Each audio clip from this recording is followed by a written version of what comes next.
Novel Swat کا سفر، writer Zobia شیخ۔ کھلے عام یہ سب ہو رہا ہے، ظلم پر خاموش رہنا بھی ظلم ہے۔ تم ٹھیک کہہ رہی ہو، لیکن یہ ساری باتیں کتابوں میں اچھی لگتی ہیں۔ اصل زندگی میں سوچ سمجھ کر کام کرنا چاہیے۔ حد ہی ہو گئی کتابوں میں۔ وہی تو انسانوں نے ہی لکھا ہے نا، اور لکھا بھی تب ہے جب وہ لوگ یہ کام کر چکے تھے۔ مجھے سمجھ نہیں آ رہا کہ تمہیں کیسے سمجھاؤں۔ اپنی بری دادی کا سوچو، ایک ہی انسان ہے تمہارا اس دنیا میں، اور تم کیا یہ میری جاب ہے؟ مجھے اس کام کے پیسے ملتے ہیں فضول۔ پاکستان میں ایسے ہزار علاقے ہیں، تمہیں وہیں کیوں جانا ہے؟ مجھے یہ سمجھ نہیں آ رہا۔ نہ آئے سمجھ، بس جو کہہ رہی ہوں وہ کرو۔ میرا بیگ اٹھا کر دو۔ مجھے نہیں لگتا تمہیں اس علاقے میں رپورٹنگ کے لیے جانا چاہیے۔ منتہا، تم میری بات سمجھنے کی کوشش کرو۔ وہ علاقہ نام مطلب کہ وہاں پردے کا خیال کیا جاتا ہے، ایسا ماحول نہیں ہے۔ لڑکیوں کا ایسا گھومنا پھرنا پسند نہیں کیا جاتا ہے۔ تم وہاں کیمرہ لے کر جاؤ گی تو وہ سب لوگ پھر عجیب عجیب سوال کریں گے۔ تمہاری جان کو بھی خطرہ ہو سکتا ہے۔ پاگل لڑکی، ایک رپورٹ کے لیے تم اپنے آپ کو اتنا بڑا مسئلہ میں ڈال دو گی؟ تم تو نہ بے فضول میں ڈرا رہی ہو۔ وہ لوگ انسان ہی ہیں نا، کوئی جن بھوت تو نہیں ہے جو ہمیں کھا جائیں گے۔ اور ہم کیا کرنے جا رہے ہیں؟ کچھ بھی نہیں، علاقہ وزٹ کرنے کے لیے جا سکتے ہیں۔ اتنی خوبصورت جگہ ہے وہ۔ وہاں کی فوٹوز بنانا، پکچرز کلک کرنا، اس میں کیا غلط بات ہے؟ اچھا تم میری بات نہیں سمجھ رہی۔ وہاں پر اجازت نہیں ہے جانے کی، کسی کو اجازت نہیں ہے۔ ریدا نے کہا، وہاں کے جو سردار لوگ ہیں ان کا پورا علاقہ ان لوگوں نے خریدا ہوا ہے۔ واہ بھائی واہ، یہ کیا فضول باتیں کر رہی ہو؟ ریدا تم بولی۔ منتہا، میں فضول کی باتیں نہیں کر رہی۔ پچھلی بار دوسری کمپنی کا ایک امپلائی گیا تھا وہاں پہ وزٹ کرنے، اس سے پہلے کہ وہ وہاں کی فوٹوز ویڈیوز کلک کر کے واپس آتا، اس سے پہلے ہی ان لوگوں نے اس کے ساتھ بہت ہی برا سلوک کر کے اسے وہیں قید کر لیا۔ اتنی مشکل سے اس کو وہاں سے آزادی دلوائی ہے۔ وہ لوگ شیطان ہیں۔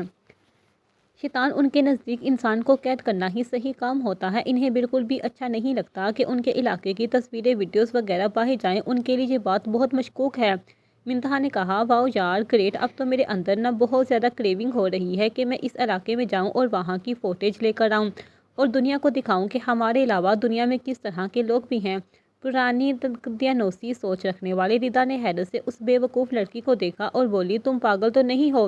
میں تمہیں کیا بتا رہی ہوں اور تم کیا پلاننگ کر رہی ہو؟ میں تمہیں کوئی کہانی نہیں سنا رہی ہوں، حقیقت بتا رہی ہوں۔ وہ علاقے جتنا خوبصورت ہے اتنا خطرناک بھی ہے۔ وہاں کے سردار لوگ کسی بھی انسان کی دخل اندازی برداشت نہیں کرتے۔ وہاں ان لوگوں نے اپنے اصول بنائے ہوئے ہیں۔ اپنی زندگی میں وہ لوگ خوش ہیں، تو تمہیں کیا ضرورت جانے کی؟ ذرا میری بات میں ویسا کچھ نہیں کریں گے کہ ان کے اصول روایات کچھ بھی متاثر ہوں۔ منتہا نے کہا، میں وہاں جا کر رہوں گی۔ ٹھیک ہے، اب تم میرے ساتھ چلو گی؟ تم بتاؤ ورنہ میں اکیلی چلے جاؤں گی۔ ریدا نے کہا، نہ بابا نہ، تمہیں شوق ہے نا موت کے کنویں میں کودنے کا، تم کود دو، میں نہیں جاؤں گی۔ منتہا نے ریدا کو دیکھا اور بولی، تم کیسی دوست ہو؟ تمہیں تو اتنے پسند ہے پہاڑ، جنگلات، جگہوں کا وزٹ کرنا، اور اب انکار کر رہی ہو؟ ریدا نے کہا، پسند تو مجھے جب ہے نا جب میں زندہ ہوں۔ میں زندہ ہی نہیں رہوں گی تو کیا مجھے اچھا اور برا لگے گا؟ منتہا نے کہا، تو یعنی کہ تم نے سوچ لیا کہ میں وہاں جاؤں گی تو مر جاؤں گی؟ منتہا، کیا ہو گیا ہے؟ تم اتنی منحوس باتیں کیوں کر رہی ہو؟ اللہ نہ کرے تمہیں کچھ ہو۔ بس میں تمہیں بتا رہی ہوں کہ وہاں جانا بالکل بھی محفوظ نہیں ہے۔ میں تو تمہیں یہی کہتی ہوں کہ میری دوست پلیز نہ جاؤ۔ ہم ایک کام کرتے ہیں، اسلام آباد کی طرف چلتے ہیں، وہاں پہ تو پہاڑ ہے نا، وہاں بھی تو خوبصورت مناظر ہیں۔ منتہا نے کہا، نہیں، اب تو میں سوات کے اسی علاقے میں جاؤں گی اور وہاں کی فوٹیج لے کر آؤں گی۔ تم سے میں 1 مہینے بعد ملوں گی۔ ریدا نے حیرت سے اس سرپھری لڑکی کو دیکھا تھا جو کہ جان بوجھ کے یہ سب کر رہی تھی۔ ریدا نے منتہا سے کہا، ٹھیک ہے، اگر تم وہاں جاؤ گی نا تو مجھ سے رابطہ ختم کر کے جانا۔ منتہا نے 1 منٹ لیا اور پھر بولی، چلو ٹھیک ہے، جب میری نا پروموشن ہو جائے گی نا تم خود مجھے مبارکباد دینے آؤ گی، دیکھنا کتنی ورلڈ کلاس فوٹیج لے کر آؤں گی میں اس جگہ کی۔ ایسے گندا کردی چل سکتی ہے؟ ریدا نے کہا، میری باتیں سن کر تم وہاں بھی جا رہی ہو نا، کسی بھی معاملے میں دخل انداز مت کرنا، خاموشی سے اپنی پکچر اور ویڈیوز کلک کرنا اور واپس آ جانا۔ وہاں کے بارے میں کوئی زیادہ آرٹیکل لکھنے کی ضرورت نہیں۔ منتہا نے آگے بڑھ کر ریدا کو گلے لگایا اور بولی، ٹھیک ہے میرجان، اب میں جا رہی ہوں، تم میرے لیے دعا کرنا، ٹھیک ہے؟ اور گھر پہ میں نے پہلے ہی بتا دیا تھا، تم بھی چکر لگاتی رہنا۔ بی جان کی طبیعت ٹھیک نہیں ہے، میں نے نرس کو کہہ دیا ہے، وہ ان کا بہت خیال رکھے گی۔ 1 ہفتے بعد میں آ جاؤں گی۔ ریدا نے کہا، ٹھیک ہے، تم بھی اپنا بہت خیال رکھنا، میں تو تمہیں آخری مرتبہ پھر کہوں گی۔ منتہا نے کہا، اب بس مینو سیٹ کی باتیں مت کرو، مجھے جانے دو۔ اللہ نے قدم اٹھوا لیا، دیکھنا منظر اچھی نہیں ہوگی۔ یہ بات کہہ کر منتہا اپنا بیگ لے کر آفس سے نکلتے چلی گئی تھی، جبکہ ریدا نے اس کے پیچھے سے اس کی خیریت کی بہت سی دعائیں مانگی تھیں۔ جیسے جیسے سوات کی وادیاں قریب آ رہی تھیں منتہا کو سردی لگنا شروع ہو چکی تھی۔ اس کا شروع سے یہی شوق تھا کہ وہ پوری دنیا گھومے، تبھی تو منتہا نے ایک رپورٹر کے طور پر نوکری شروع کی تھی۔ وہ پاکستان کا وزٹ کر رہی تھی، وہاں کے آرٹیکلز لکھتی، وہاں کی روایات کے بارے میں لکھ دیتی۔ اس کی پروموشن بہت ہی زیادہ قریب تھی۔ سوات کے ایک علاقے کا اسے پتہ چلا کہ وہ بہت ہی خوبصورت ہے، لیکن وہاں کے لوگ رپورٹرز کو علاقے میں آنے جانے نہیں دیتے، کیونکہ ان لوگوں کو لگتا ہے اگر سوات کی خوبصورتی کے بارے میں دنیا کو پتہ چل گیا تو یہاں کی خوبصورتی کو برباد کر دیں گے۔ منتہا نے یہ ساری انفارمیشن رپورٹرز سے حاصل کی تھی۔ اب اس نے سوچ لیا تھا تو اسے کسی طرح اس علاقے میں گھسنا ہے۔ اگر وہ سیدھا ایک رپورٹر کے طور پر اس علاقے میں جائے گی تو وہ اچھی طرح جانتی تھی وہاں کے لوگ اس کے ساتھ کس طرح کا سلوک کریں گے اور وہ اکیلی کس کا سامنا کرے گی۔ اس لیے منتہا نے سوچا کہ وہ اپنی سینئر رپورٹر کے ساتھ وہاں کی رہائشی بن کر جائے گی۔ یہ بات اس کے لیے بہت ہی آسان ثابت ہو رہی تھی، کیونکہ وہ لڑکا تو یہاں کی پہلی کوریج کر کے جا چکا ہے۔ اس نے منتہا کو بہت سی باتیں بتا دی تھی جو کہ اس کے بہت کام آنے والی تھی، اور رپورٹرز نے منتہا کو صاف الفاظ میں کہہ دیا تھا کہ وہاں کسی بھی معاملے میں دخل اندازی نہ کرے۔ کوئی کچھ بھی کر رہا ہے تو کھڑی ہو کر خاموش تماشا دیکھے اور اپنی کوریج کر کے جلد از جلد وہاں سے نکلنے کی کوشش کرے۔ منتہا چونکہ بیس بدل کر جا رہی تھی، اس نے اپنی پہچان بھی بدلی۔ وہ شہر سے سوات کی وادیاں گھومنے کے لیے جا رہی تھی، وہاں کی عورت کے ساتھ وہ رہ رہی تھی۔ اس نے اپنی پہچان چھپاتے ہوئے اس عورت کو بھی پھپھو بتایا تھا اور ایک رشتہ بنا لیا تھا۔ اپنا کیمرہ چھپا کر رکھتی تھی اور اپنا حلیہ بھی بدل لیا تھا، لیکن اس کی چاند جیسی جوانی لوگوں کو اپنی طرف متوجہ نہ کرے، ایسا ہو ہی نہیں سکتا تھا۔ سب سے خوبصورت اس کی سرمئی بڑی بڑی آنکھیں تھیں جو کہ ہر وقت کچھ نہ کچھ سوال کرتی ہوئی محسوس ہوتی تھی۔ منتہا نے سوچ لیا تھا کہ وہ یہاں کی کوریج کر کے رہے گی۔ اس کام کو منتہا نے اپنی ضد بنا لی تھی۔ نتائج کو سوچے سمجھے بغیر وہ سوات کے اندر داخل ہو چکی تھی۔ سوات سچ میں بہت خوبصورت جگہ تھی۔ تم پاگل تو نہیں ہو گئی ہو ریتا؟ یہ بات تم مجھے اب بتا رہی ہو؟ پہلے مجھے رپورٹر سجا دیا گیا تھا جس کی ہم نے اتنی مشکل سے ضمانت کروائی تھی۔ تمہیں یاد نہیں کہ ان لوگوں نے اس کے ساتھ کس طرح کا سلوک کیا تھا؟ اسے کس طرح بیڑیوں میں جگر کے باندھا ہوا تھا اور تم نے وہاں ایک لڑکی کو بھیج دیا، وہ بھی میری بغیر اجازت۔ اس وقت ان کی کمپنی کے مینیجر ردا سے بحث کر رہے تھے، جبکہ ردا حیران کھڑی ہوئی انتہا کو دل ہی دل میں گالیاں دے رہی تھی۔ منتہا نے ردا کو بتا دیا تھا کہ سر نے اسے پرمیشن دے دی ہے اور سر کے کہنے پر ہی منتہا اکیلی جا رہی ہے، لیکن یہ بات کافی حیران کن تھی ردا کے لیے، مگر وہ یقین کر گئی کیونکہ وہ جانتی تھی کہ سر ٹی آر پی کے لیے کچھ بھی کر سکتے ہیں۔ لیکن اب جب منتہا کی اصلیت سامنے آئی تھی کہ اس نے جھوٹ بولا تھا تو ردا کو بھی اس پر غصہ آ رہا تھا اور اس کی فکر بھی بہت زیادہ ہو رہی تھی۔ وہ لڑکی سوچے سمجھے بغیر اس خونخوار جنگل میں اتر چکی تھی جہاں شکاری اس کا شکار کرنے کے لیے بیٹھے تھے۔ مینیجر نے جب ردا کو خاموش دیکھا تو بولا کہ جلد از جلد ردا کو واپس بلانے کی تیاریاں کرو، وہاں اس کا اکیلا رہنا بالکل بھی سیف نہیں ہے، جلدی سے ایک ٹیم تیار کرو، وہ منتہا کو وہاں سے لے کر آئے گی۔ جبکہ ردا نے ایک اور بری خبر اپنے مینیجر کو سنائی اور بولی، سر منتہا نے اپنا سم کارڈ یہیں رکھ دیا ہے، اس سے رابطہ کرنے کا کوئی بھی طریقہ نہیں ہے۔ مینیجر نے اپنا لیپ ٹاپ اٹھا کے زمین پہ مارا اور بولا، اور کوئی بڑی خبر ہے تو وہ بھی سنا دو، تم پاگل ہو؟ تم مجھے پہلے نہیں بتا سکتی تھی؟ اب کوئی بھی مسئلہ ہوا تو کمپنی اس کی ذمہ دار ہوگی، کیونکہ وہ ہمارے پروجیکٹ پہ کام کرنے کے لیے گئی تھی۔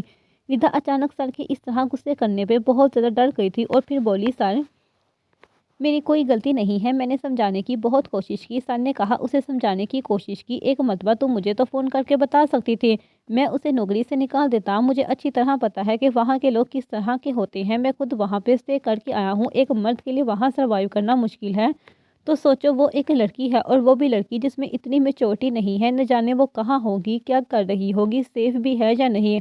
تم اپنے دوستوں کے ساتھ کنٹیکٹ کرنے کی کوشش کرو جو سوات کے قریب قریب رہتے ہیں، ورنہ مجھے خود جانا پڑے گا، کیونکہ منتہا کی فکر مجھے بہت زیادہ ہو رہی ہے۔ اللہ پاک بس رحم کرے، باقی تم لوگوں نے تو کوئی گنجائش نہیں چھوڑی مصیبت کو آفس تک لانے میں۔ ردا خاموشی سے ان کے آفس سے ہی نکل کر آ گئی تھی۔ ردا کو تو حیرت ہو رہی تھی کہ وہ لڑکی کتنی چال باز ہے، دوست کو نہیں پہچان سکی۔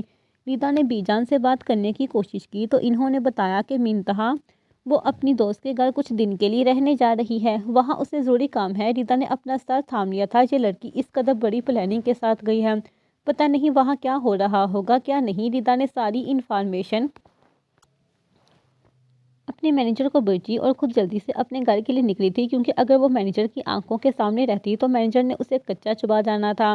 بیٹا تم بہت پیاری ہے، تمہیں پتہ ہے؟ منتہا نے مسکرا کر اس عورت کو دیکھا اور بولی، آپ بھی بہت پیاری ہیں، بلکہ آپ لوگوں کا علاقہ، یہ جگہ جہاں کے لوگ، ہر ایک چیز بہت خوبصورت ہے۔ اس پیاری سی عورت نے کہا، لیکن تم یہاں کیا کرنے آئی ہو؟ تب انتہا نے کہا کہ میں یہاں پر گھومنے کے لیے آئی ہوں اور یہاں اجازت نہیں ہے نا گھومنے کی کسی کو، اس لیے میں نے آپ سے رشتہ بنایا ہے، آپ کسی کو مت بتائیے گا میں کون ہوں۔ میرے لیے مسئلہ ہو جائے گا۔ اس عورت نے کہا، ارے نہیں، پریشان نہیں ہو تم، ہم نہیں بتائے گا، ہمیں تو بہت خوشی ہوئی ہے کہ تم نے ہم کو اپنی مہمان نوازی کا موقع دیا ہے۔ یہ پٹھانوں کا علاقہ ہے جہاں پر غیرت کے نام پر بیٹیوں کو زندہ درگور کر دیا جاتا ہے، اس لیے تم بھی سنبھل کر رہی ہو نا، اتنا ہولیاں ایسا ہی رکھنا جیسے گاؤں کی عورتوں کا ہے۔ منتہا نے کہا، جی دیکھیں، میں نے یہاں جیسی عورتوں جیسے لباس پہنا ہے۔ تب اس عورت نے مسکرا کر کہا، لباس سے کچھ نہیں ہوتا میرا بچہ، تمہاری خوبصورتی تمہیں سب سے منفرد دکھا رہا ہے۔ منتہا نے کہا، تو میں کیا کروں؟ اور تب اس عورت نے کہا، ہاں کچھ بھی مت کرو، بس اپنے پردے کا خیال رکھنا تاکہ تم کسی مصیبت میں نہ پا جاؤ اور ہمیں بھی کسی کو سوال جواب کے سمندر میں نہ ڈبا دینا۔ منتہا نے کہا، جی بالکل۔ وہ عورت اٹھ کر چلی گئی تھی تو منتہا نے اپنا ہڈن کیمرہ نکالا تھا اور اسے اپنے سر پر موجود ٹوپی کے اندر بٹن کے طور پر لگا لیا تھا۔ اس گھر کی چھت پہ جا کر چاروں طرف کے مناظر دیکھ رہی تھی، بلکہ وہ دیکھ کم رہی تھی، اپنے کیمرے میں کیپچر زیادہ کر رہی تھی۔ اس عورت نے جب منتہا کو آواز دی، منتہا نیچے چلی گئی۔ تب اس عورت نے کہا، تم عصر کے بعد چھت پہ نہیں جایا کرو، خان صاحب کے ملازم اس بات کا برا مناتے ہیں کہ جوان جہاں بیٹیوں کی چھت کے منڈیر پر کھڑا کیا ہوا ہے۔ منتہا نے سوچا کہ یہاں کا ماحول تو اس کی سوچ سے بھی زیادہ کنوسی تھا۔ اپنے ماں باپ کی موت کے بعد منتہا بی جان کے ساتھ ان کے گھر میں رہتی تھی، نوکری کی، اور اب اسے جگہ جگہ گھومنے کا شوق ہو چکا تھا۔ بی جان بغیر ماں باپ کے بچے کی بہت اچھی پرورش کرنا چاہتی تھی اور وہ اس ہاتھ میں کامیاب بھی ہو گئی تھی، لیکن منتہا کی گندی عادت یہ تھی کہ وہ جو ٹھان لیتی وہ کر کے چھوڑتی تھی۔ کوئی بھی ضد وہ اپنی کبھی ادھوری نہیں چھوڑتی تھی، چاہے اسے کتنا ہی نقصان کیوں نہ اٹھانا پڑے۔ اس وقت بھی وہ اپنے بی جان کا دھوکے میں ڈال کر پٹھانوں کے علاقے میں یہاں سے وہاں ڈولتی پھر رہی تھی، ہر ایک چیز کی کوریج کر رہی تھی۔ حقیقت میں تو وہاں پر اس عورت کی بھتیجی بن کر آئی تھی، لیکن لوگ پریوں جیسا حسین رکھنے والی لڑکی کو حیران کن نظروں سے دیکھ رہے تھے۔ منتہا ہرے رنگ کے پٹھانے فراق میں چہرہ ڈھانپے ہوئے، اپنی سرمئی آنکھوں میں کالج کی دار لگائے ہوئے، سوات میں موجود خوبصورت مناظر کو بھی مات دے رہی تھی۔ وہ واقعی حسن کا ایک شاہکار تھی۔ وہاں کی لڑکیاں بھی کم خوبصورت نہیں تھیں، لیکن منتہا کی ان میں سے کسی سے دوستی تو ہو گئی تھی، لیکن یہ دوستی کا مطلب صرف ان علاقے کے بارے میں خبر رکھنا اور خوبصورت مناظر کی معلومات حاصل کرنا تھا جس میں وہ کافی حد تک کامیاب ہو چکی تھی۔ وہاں کی لڑکیاں بہت اشتیاق سے منتہا کے بولنے کے طریقے کو دیکھ رہی تھی، کیونکہ وہ پٹھانوں کا علاقہ تھا۔ منتہا کی زبان ان سے نہیں مل رہی تھی، لیکن وہ پھر بھی ٹوٹا پھوٹا پٹھانی بولتی ہوئی ان لڑکیوں کو بہت زیادہ اچھی لگ رہی تھی۔ سبھی لڑکیاں اس وقت ایک طرف نیچے درخت پہ بیٹھی ہوئی وہاں کے سردار کی بیٹی کی شادی کے بارے میں باتیں کر رہی تھی۔ منتہا اشتیاق سے ان کی باتیں سن رہی تھی۔ ایک لڑکی جس کا نام بربینا تھا، وہ بولی کہ تم کو پتا ہے جو سردار کی بیٹی نے اپنی شادی پر سوٹ پہنا تھا وہ کہاں سے بن کر آیا تھا؟ اماں بتا رہی ہے اگر پورے گھر کی بتیاں بھی بجھا دیتے پھر بھی وہ چراغوں کی طرح روشن تھا۔ اتنا خوبصورت جوڑا بنوایا تھا سردارنی نے اپنی بیٹی کے لیے۔ دوسری لڑکی جس کے نام گلپری تھا، وہ بولی، تم تو ایسے کہہ رہا ہے جیسے یہ انوکھی بات ہو، تمہیں نہیں پتا جب سردار نے اپنے بیٹے کی شادی کی تھی تو اپنی بہو کے لیے کہاں سے جوڑا منگوایا تھا؟ وہ بھی تو کتنا حسین لگ رہا تھا، ولیمہ پر سب کو دعوت پر بلایا تھا، تب ہم نے دیکھا بھی تھا۔ تو منتہا ان لوگوں کی تجسس بھری باتیں سن کر بولی، تو ان لوگوں کے پاس بہت زیادہ دولت ہے جب وہ اتنا مہنگا مہنگا کپڑا پہنتا ہے اپنی شادیوں پر۔ تب بربینا منتہا کے قریب ہو کر بولی، تمہاری سوچ سے بھی زیادہ پیسہ ہے ان لوگوں کے پاس، ان کا گھر تم دیکھے گا نا، وہ حویلی ایسا لگتا ہے مانو کوئی محل ہو۔ ہائے میری تو حسرت ہی رہ گئی پورا دیکھنے کی، کبھی کسی تقریب کے موقع پر جاتا بھی ہے تو ہاتھ سے واپس آ جاتا ہے کیونکہ اندر جانے کی کسی کو اجازت نہیں۔ وہ لوگ ابھی باتیں ہی کر رہے تھے جب اچانک بربینا کی امی آئی اور بولی، تم تو بیٹھے ہوئے باتیں بنا رہا ہے، وہاں جگہ کا فیصلہ ہونے والا ہے، سارا مرد یہاں سے گزرے گا، کیا دیکھے گا، اٹھو یہاں سے، چلو اپنے اپنے کونٹوں پر بند ہو جاؤ۔ منتہا بھی وہاں سے اٹھ کر خاموشی سے اپنے گھر کی جانب چلنے لگی تھی، لیکن ایک اور لڑکی اس کے ساتھ لگ گئی تھی۔ حویلی کو دیکھنا اور اتنی زیادہ جائیداد ہونے کا مقصد کیا تھا؟ ابھی اسی بارے میں سوچ رہی تھی جب اچانک شور ہوا کہ بڑے پیپل کے درخت کے نیچے جگہ بیٹھا ہے۔ منتہا اپنے دوپٹے کی اور سے گلی کے نکڑ سے اس درخت کو دیکھنے لگی جہاں کافی لوگ اکٹھا ہونا شروع ہو گئے تھے۔ لوگوں کے اکٹھے ہونے کے 10 منٹ بعد وہاں پر بڑی لینڈ کروزر گاڑیاں آ کر رکی، ایک کے بعد ایک 5 گاڑیاں وہاں آ کر رکی تھیں۔ پہلی گاڑی سے روبداس شخص پاؤں میں کھیری پہنے، کاٹن کے سوٹ میں، ماتھے پر پگ سجائے وہاں کے سردار صاحب لوگوں کے ہجوم کو چیرتے ہوئے درخت کے نیچے شاہی کرسی پر جا بیٹھے۔ سب لوگوں نے شفقت سے ان کے ہاتھ چومے تھے، جو کہ منتہا کو بہت ہی ناگوار گزرا تھا۔ انسانیت کا الگ روپ یہاں دیکھنے کو مل رہا تھا۔ ابھی قصہ ختم نہیں ہوا تھا، ان کے بعد بہت سے سرنیچ ان کے مقابل جا کر بیٹھ چکے تھے۔ فیصلہ ہونا شروع ہوا۔ ایک طرف کے لوگوں نے کہا کہ ان کی بیٹی کو، دوسری طرف کے سرنیچ سے بائی کے بیٹے نے ورگلائے اور گھر سے بھاگنے پر اس کو اکسا رہا تھا۔ وہ تو وقت رہتے ہوئے لڑکی کے چاچا کو پتہ چل گیا کہ انہونی سے بچ گئی، ورنہ نہ جانے کیا ہوتا۔ جبکہ لڑکے کی طرف والوں نے کہا یہ سراسر جھوٹ ہے، وہ لڑکی خود ہی پیار کی پینگیں بڑھا رہی تھی اور جب پکڑا گیا تو سارا الزام ہمارے بیٹے پہ لگا رہا ہے۔ یہ سب کچھ غلط ہے، سراسر الزام لگ رہا ہے۔ جبکہ دونوں طرف کے حریفوں کو ایک دم غصے میں دیکھ کر سردار نے اپنا ہاتھ کھڑا کیا اور سب لوگ خاموش ہو گئے۔ سردار نے کہا کہ اس لڑکا اور لڑکی کو بلایا جائے۔ تھوڑی دیر کے پردے کے بعد پیچھے ایک لڑکی آئی اور ایک لڑکا جو کہ شکل سے ہی پٹھان لگ رہا تھا اور لڑکا اپنے حسن کا خود ہی شاہکار تھا۔ سردار نے اس لڑکی سے کہا ہم تو صرف ایک مرتبہ پوچھے گا، ہم کو سچ بتانا، کیا یہ سب کچھ سچ ہے یا جھوٹ جو کہ تمہارے گھر والا کہہ رہا ہے؟ اس لڑکی نے تم کو ورگلایا ہے؟ تب اس لڑکی نے کہا جی سردار، یہ لڑکا مجھے ورگلاتا ہے، آتے جاتے میرا پیچھا کرتا ہے، گھر کی چھتیں پھیلا کر ہمارے گھر آتا ہے۔ میں نے جب اس کا بات نہیں مانی تو یہ مجھے بدنام کرنے کی دھمکیاں دینے لگا۔ جبکہ دوسری طرف وہ لڑکا سرخ سفید رنگت کے ساتھ اپنی نیلی آنکھوں کے پردوں کے پیچھے کھڑے ہوئے اس وجود کو گھور رہا تھا۔ سردار نے اسے تیش میں دیکھا اور بولا اب تم بتائے گا کہ یہ لڑکی جو کہہ رہا ہے یہ سب جھوٹ ہے؟ تب اس لڑکی نے کہا سردار، ہم مر کر دوبارہ پیدا ہو جائے گا تب بھی اس بات سے پیچھے نہیں ہٹے گا کہ یہ لڑکی جھوٹ بول رہا ہے۔ اب جو فیصلہ کریں گے ہم کو منظور ہے۔ ایسے دغا باز لڑکی کے ساتھ ہم کو ایک پل گزارا نہیں۔ اچھا ہوا وقت رہتے ہوئے اس نے اب کو اصلیت ہم کو دکھا دیا۔ ہم بہت شرمندہ ہیں کہ ہم اس لڑکی کے لیے اپنے قبیلے سے بغاوت کرنے کا سوچا۔ اب کوئی بھی فیصلہ کرے گا اس سے پہلے اب یہ خط ضرور پڑھ لے۔ یہ خط بھی کیا ہم اس سے زبردستی نہیں لکھواتا تھا؟ سردار نے وہ خط پڑھے تو اس لڑکی کے باپ سے کہا کہ تم لوگوں کو شرم آنی چاہیے، بغیر لوگوں کی طرح اپنی عزت اچھالنے کے لیے تم جرگے میں آ گیا۔ یہ بغاوت کا کھیل کب ختم ہوگا؟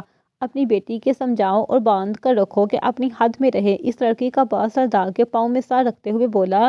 میں اس لڑکی کا باپ گرا اور روتے ہوئے بولا سردار ہمیں معاف کر دے، ہم بیٹی کی محبت میں اندھا ہو گیا تھا۔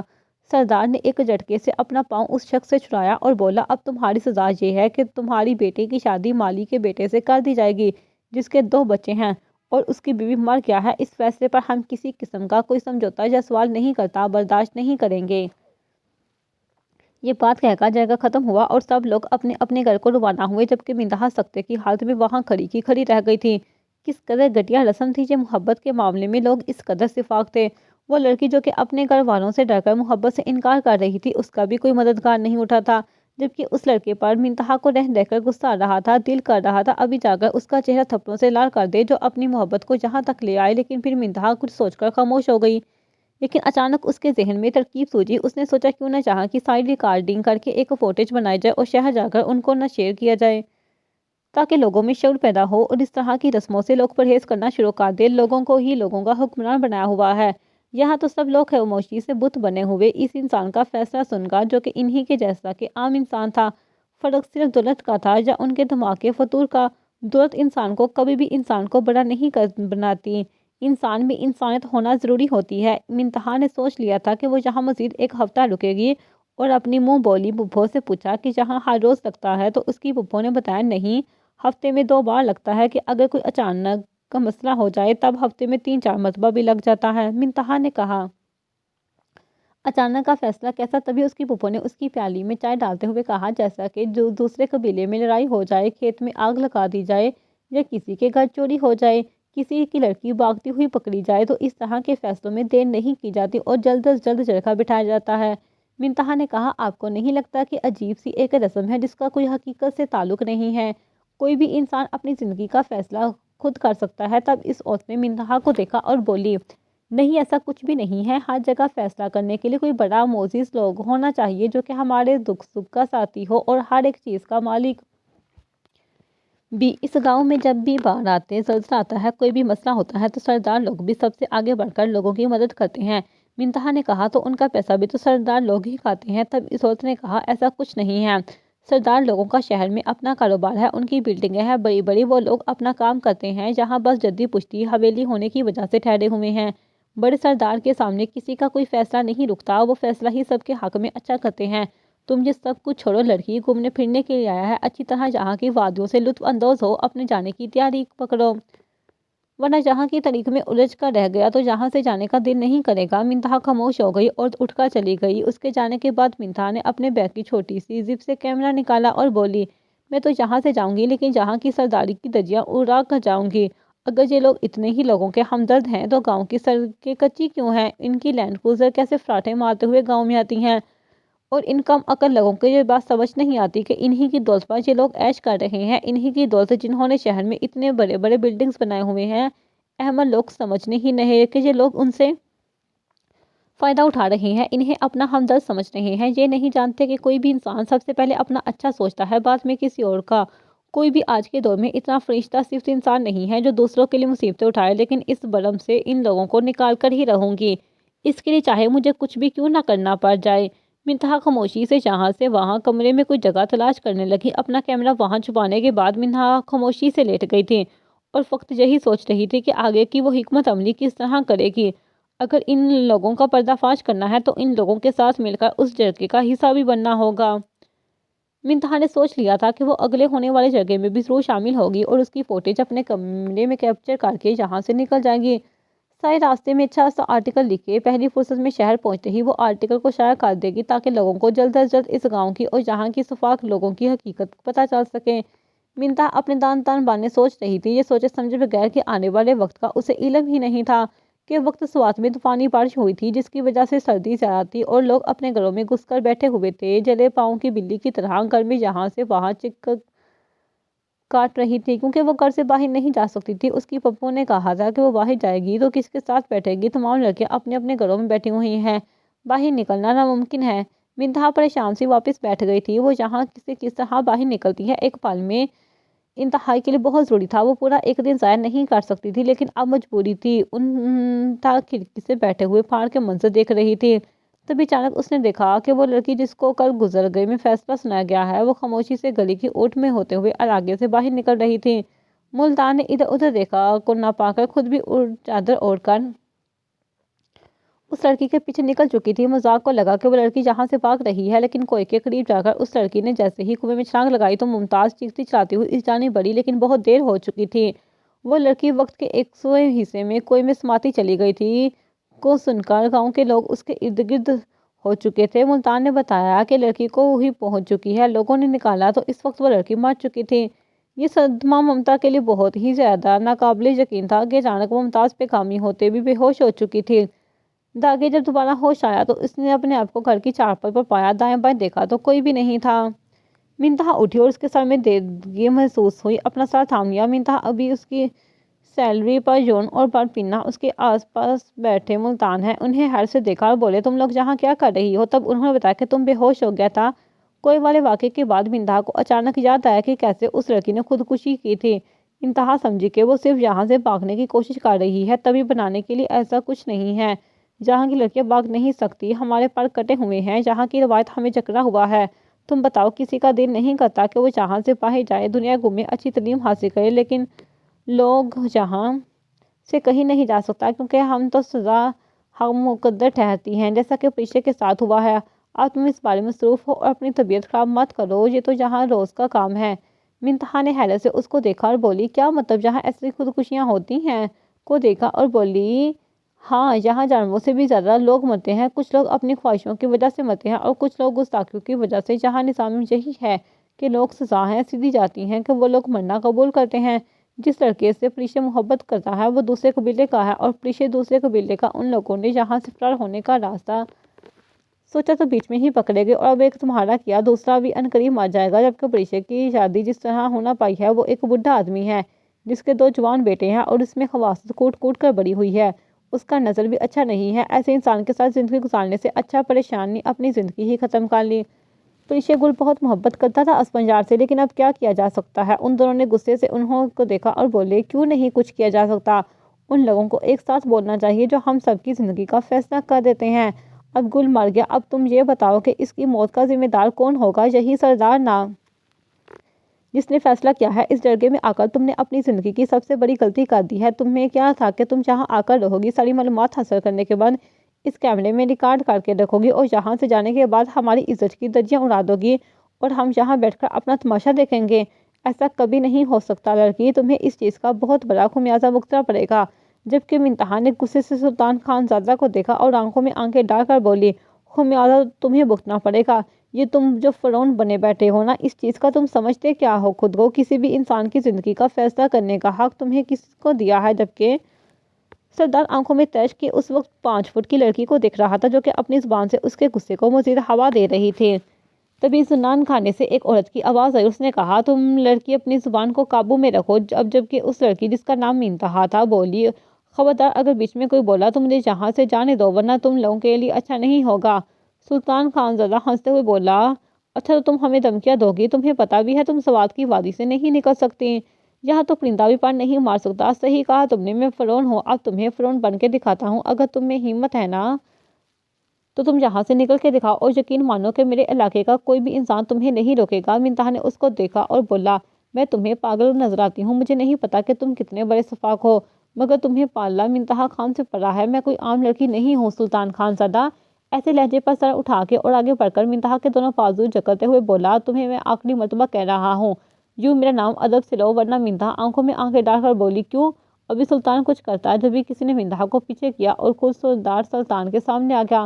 سلطان خان نے جب داجی کو دیکھا تو نظر جھکا کر بولا، داجی یہی وہ لڑکی ہے جو جرگے کی ویڈیو بنا کے لے کے جا رہی تھی اور شہر میں جا کر ہمارا تماشا لگانے والی تھی۔ وہ تو میرے ملازم جس نے اس پر نظر رکھی ہوئی تھی اس نے بتا دیا، ہماری عزت محفوظ ہے تو تقریباً۔ منتہا نے کہا، دیکھیں داجی، میں نہیں جانتی اب کیا ہے کیا نہیں، لیکن آپ میرا یقین کریں، میرا ایسا کوئی بھی ارادہ نہیں تھا، میں بس جس جہالت کے خلاف آواز اٹھانا چاہتی تھی۔ منتہا اس سے پہلے کوئی اور بات کرتی سلطان ایک بار پھر آگے بڑھا تو داجی نے اسے منتہا سے دور کرتے ہوئے کہا، تمہیں پتہ بھی ہے تم یہ جو لوگ پاک کر ہاتھ اٹھانے کے لیے آگے بڑھ رہے ہو یہ کون ہے؟ تمہارے بچپن کی ماں تمہارے نکاح میں ہے یہ لڑکی۔ جبکہ منتہا تو سامنے آنکھیں پھاڑے ہوئے داجی کی جانب دیکھ رہی تھی۔ سلطان خان زادہ نے حیرت سے داجی کو دیکھا اور بولا، کیا ہو گیا ہے، اب ٹھیک ہے؟ تبھی منتہا نے ہوش کی دنیا میں واپس آتے کیمرہ داجی کی جانب بڑھایا اور بولی، دیکھیں یہ آپ کا ریکارڈنگ ڈیلیٹ کر دیں اور فضول کی کوئی بھی رشتہ کم کرنے کی کوشش نہ کریں، مجھے یہاں سے جانے دیں۔ لیکن داجی نے آگے بڑھ کر مسکرا کر منتہا کے سر پر ہاتھ رکھا اور کہا، انہوں نے کہا تمہیں یہاں سے اب کبھی بھی نہیں جانے دیں گے۔ کیوں بی بی؟ کہانی رخ موڑ چکی تھی۔ بی جان کو وہاں پاگل ہی ہونے کے قریب تھی، ایک دم سے چکر آ گیا تھا۔ اس سے پہلے کہ وہ زمین بوس ہوتی، سلطان خان زادہ نے منتہا کو بازو پکڑ کر سہار دیا تھا۔ منتہا نے اپنا بازو اس کے ہاتھ سے نکالا اور بی جان کی جانب سے بڑھ کر بولی، بی بی جان آپ سن رہی ہیں یہ کیا کہہ رہے ہیں؟ بی بی جان نے منتہا ہاتھ تھاما اور بولی، ٹھیک کہہ رہی ہیں، میں تمہاری تربیت کے لیے شہر میں رہ رہی تھی کیونکہ تمہاری ماں کی خواہش تھی۔ تمہارے والد صاحب جو کہ سلطان خان زادہ کا تایا ہے، انہوں نے شہر میں شادی کر لی تھی تو ان کی بیوی نے دھوکہ دیا۔ تمہارے والد نے اپنے خاندانور سے اس بات کو چھپاتے رہے اور اندر اندر خود کو زخم لگا لیا۔ جبکہ سردار صاحب اس بات سے واقف رہے ہیں، اپنے بیٹے کی موت کا صدمہ دل پہ لیا اور ان کی اولاد یعنی کہ تمہاری ذمہ داری نہیں اٹھا سکتی۔ تم ان سب کا خون مجھے تمہارا خاندان ہے، لیکن جب ان 7 سال کی عمر میں تمہارا نکاح سلطان کے ساتھ کر دیا گیا تو میں تمہیں خود ہی حقیقت بتانے والی تھی، لیکن تم میری سنتی کب ہو؟ منتہا نے اپنے آنسو صاف کیے اور بولی، دیکھیں یہ میں بی جان آپ کی بہت عزت کرتی ہوں اور اپنی ماں کو درجہ دیتی ہوں، لیکن میں اپنی زندگی ایسے نہیں گزار سکتی جس سے انسان کے ساتھ اس کو میں جانتے بھی نہیں ٹھیک سے۔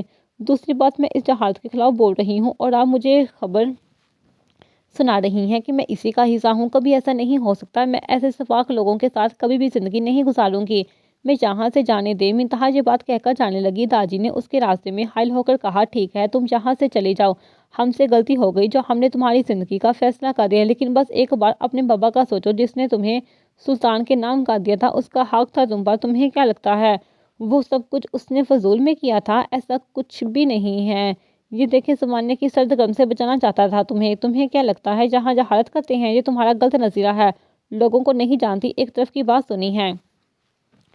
جس لڑکی کی وجہ سے تم ہم سے اتنی بدگمان ہو رہی ہو وہ اصل میں بہت غلط تھی اور وہ خود ہی نہیں مری، اس کے بھائی اور باپ نے اس کو ختم کیا ہے۔ اس کی خود حقیقت چھپانے کے لیے اس کو خودکشی کا نام دے دیا گیا تھا، کیونکہ غیرت مردوں میں بہت زیادہ پائی جاتی ہے۔ اس لڑکی سے جب اس کی مرضی پہنچی گئی تو اس نے جھوٹا انکار کر دیا اور اس لڑکی کے گناہ کی طرف متوجہ کر رہی تھی۔ یہ حقیقت ہم نے جرگے سے چھپائی۔ منتہا حیرت سے بولی، اور جو کچھ بھی ہو لیکن مجھے یہاں سے نہیں جانا، آپ میرے ساتھ زبردستی نہیں کر سکتے۔ سلطان نے کہا، لیکن تم جاؤ گی کہاں؟ منتہا نے کہا، تم سے مطلب؟ تبھی بی جان نے کہا، اگر تمہیں اپنے باپ سے ذرا بھی محبت ہے تو خاموشی سے اس کی مرضی کا احترام کرو۔ ماشاءاللہ میری بیٹی پر تو بہت روپ آیا ہے۔ منتہا اس وقت سرخ لہنگے میں بیٹھی ہوئی تھی۔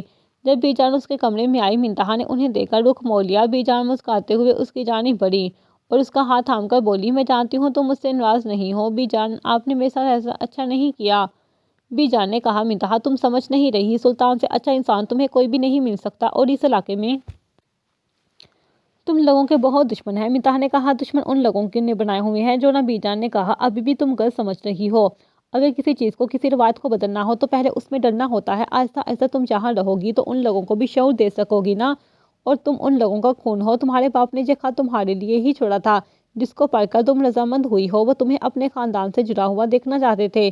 میری بچی، میرے دل میں کوئی بھی وہم لائے بغیر ہی رشتے کی شروعات کرو۔ منتہا نے بی جان کی جانب دیکھا اور بولی لیکن بی جان مجھے بہت ڈر لگ رہا ہے۔ بی جان مسکرائیں اور بولی بیٹا یہ فطری ڈر ہے، تم بس اچھا سوچو اور حالات سمجھوتا ہی کرنا ہے، خوش رہنے کی کوشش کرو۔ منتہا نے اس بات میں صحیح لایا، وہ بھی اٹھ کر کمرے سے باہر چلی گئی۔ جتنی بدتمیزی تم مجھ سے کر چکی ہو، دل تو نہیں کر رہا تم سے بھی بات کروں۔